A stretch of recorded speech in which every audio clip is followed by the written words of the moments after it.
The nominations have been chosen, the envelopes have been sealed, and we are on the red carpet at the 85th Annual Academy Awards, where very soon a veritable who's who of Hollywood's hottest stars will be donning the latest fashions as they make their way down this iconic runway. Anaheim police are bracing for possible violence as more rallies are planned to protest last week's 2 deadly officer-involved shootings. California now has one of the highest foreclosure rates in the nation, up nearly 20% from the same period last year, with 1 in every 48 Californians now struggling to hold on to what they thought was their piece of the American dream.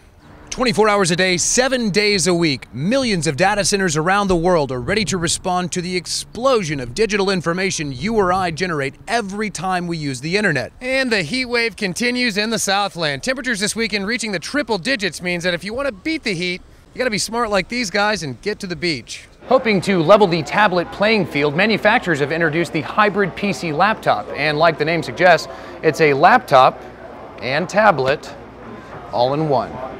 It's a Gangnam Style Christmas, and Quentin Tarantino's new film opens in theaters. I'm John Fenoglio in Los Angeles. I'll have that and more in your Eye on Entertainment. And it's no ordinary table. Think of it more as a tablet you don't have to carry with you.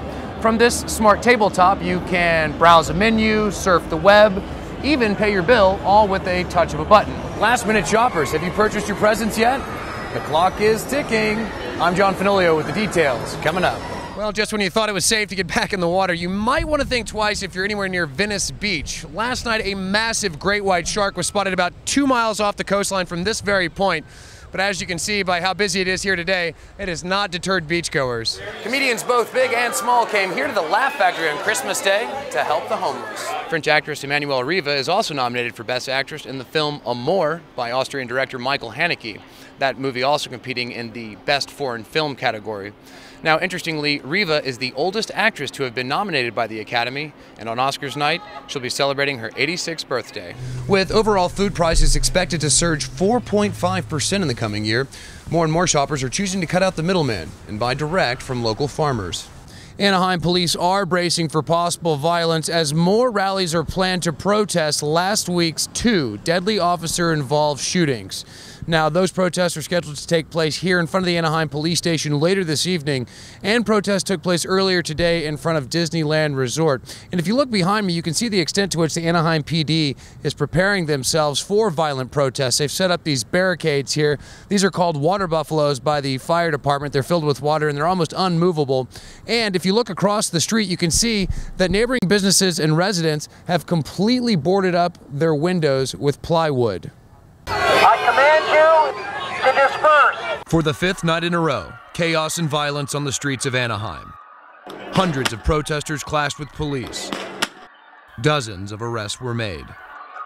The unrest began last Saturday after police shot and killed 25-year-old Manuel Diaz, a suspected gang member who witnesses say was unarmed. As Diaz lay near death on an apartment lawn, outraged neighbors confronted officers, allegedly throwing rocks and bottles. Then, chaos. Police fired rubber bullets into the crowd of parents, children, and angry residents.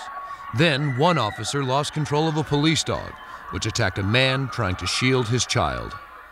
In a dramatic turn of events, on Sunday, another shooting. 21-year-old Joel Acevedo shot and killed after he fired at officers during a foot chase. That's when tensions reached a boiling point, sparking a week of violent protest, with more than 200 additional officers called in to restore order. Our job isn't to stand back in the back and let anarchists or rioters damage property and injure people.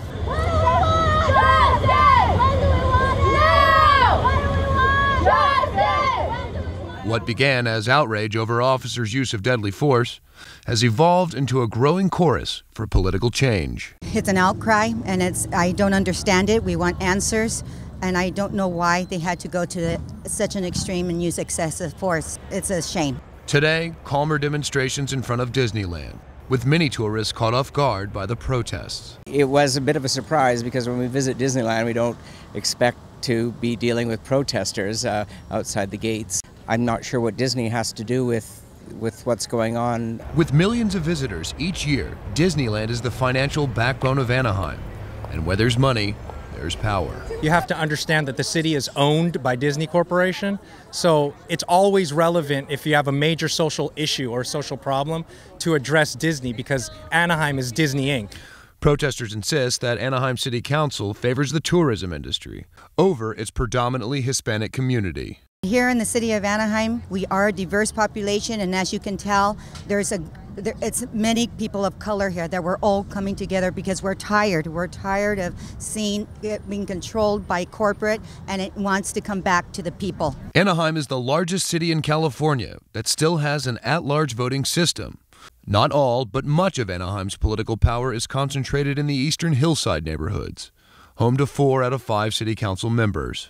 Anaheim is a majority Latino city. There are 0 Latino city council members. There are no city council representatives from outside of the rich white areas, which residents say prevents them from electing city council members of their choice. The ACLU and other community groups have filed a lawsuit alleging that the current election system violates the California Voting Rights Act by diluting Latino influence. Why do you have to have police brutality? To maintain the status quo, right? What is the status quo? Massive inequality, structural inequality. But with more protests on the horizon, tensions remain high amongst residents and police in this tale of 2 cities.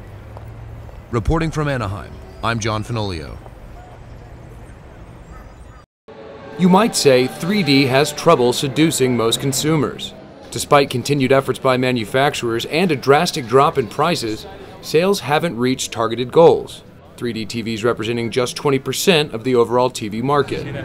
La télé 3D, qui devait être un peu le relais de croissance pour le marché de la télévision, n'a manifestement pas rencontré le succès escompté.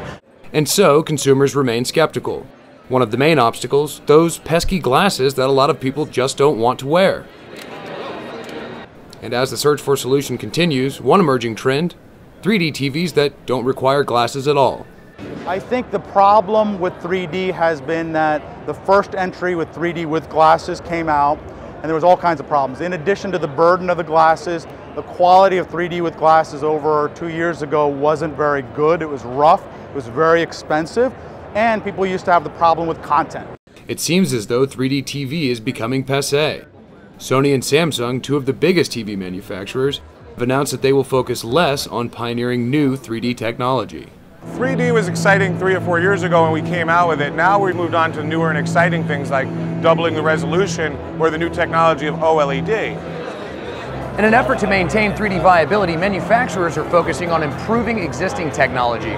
This 3D TV, for example, is as thin as a piece of cardboard, and it's almost completely transparent. A pretty unique feature that could, who knows, one day replace your home window. John Fenoglio and Valerie Defer met up with some of the veterans from Afghanistan and Iraq as they participated in a sports competition in California. 1, 2, 3, hustle! A game of wheelchair basketball. On the court, U.S. Marines back from Iraq and Afghanistan with an arm, a leg, or more missing. Among the 300 participants, Sergeant Henniger, whose legs were amputated after walking on an IED in the Iraqi city of Fallujah. Get you back into competition, get you back into getting around other people and being able to talk and just have fun again. An often long and painful recovery, former Marine Oy Rasavong is learning archery for the first time, using his teeth. Oh, yeah! 10 ring! Yeah. Hey. Today, roughly 90% of soldiers on the battlefield survived their wounds due to improved body armor and medical care. An influx of lives saved, and a challenge all its own for the U.S. military, who must care for a growing number of wounded veterans, 50,000 of them, according to the Pentagon. We have men and women surviving who have never been so horribly injured, terribly injured. And so that's the blessing is that they live. The challenge is that they are so badly hurt. Half paralyzed, Jake Stalder suffers from memory loss and passes out up to 20 times a day. His mother, Claudia, takes care of him 24/7. It's very hard to deal with that because you send them off and they're healthy and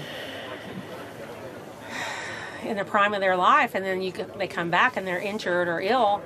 It's kind of like going back to childhood, and you start back over one day at a time. Yeah, instead of 22, I'm 12 again. Archery has become Jake's remedy to fight depression and isolation. You got a 10, you got a 9. Jake has reached the semifinals of the tournament, but in the middle of his last round, anxiety grabs a hold of him, and he's on the verge of passing out. After a few minutes, he finds his strength, takes aim, and releases.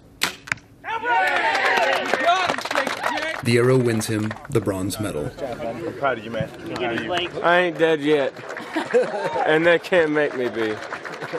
But man, I feel like $1 million. With his medal around his neck, Jake has rarely been so proud, and here he is again considered a hero.